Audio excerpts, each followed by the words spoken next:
Wheat School on RealAgriculture.com is brought to you by Syngenta Canada, Alberta Wheat Commission, and C&M Seeds.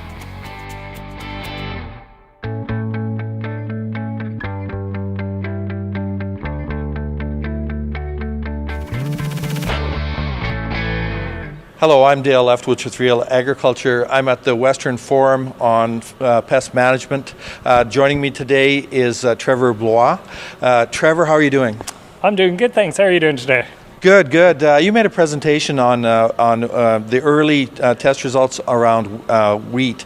Do you want to just say a little bit about what you're finding in the very early samples that are coming in? Sure. So it is pretty early, but we have had a pretty good indication of what's come in so far is much lower levels of disease seen in the seed that's harvested, which is great news. So far, only about 3.6% of all samples across all the cereal crop types have tested positive for Fusarium graminearum.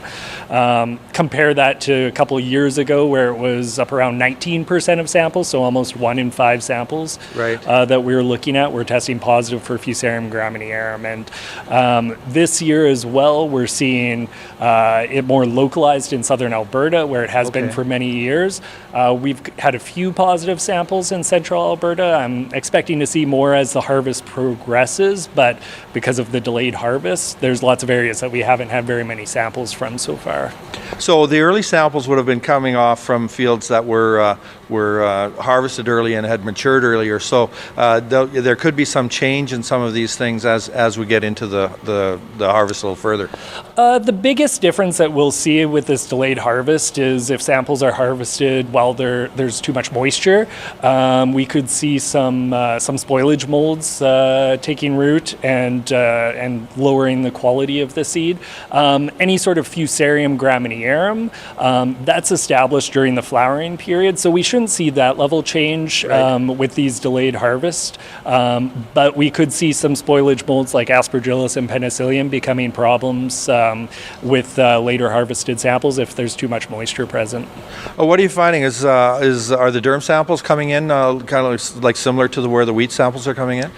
Yeah, durum, that's the big issue with Fusarium graminearum. Durum's very susceptible to Fusarium graminearum. So, years past, it's been 60% of samples that have been positive for Fusarium graminearum. This year, like wheat across the board, it's much lower. So it's great news for durum growers. There will be a lot more options for seed in the coming years, likely for Fusarium graminearum free seed.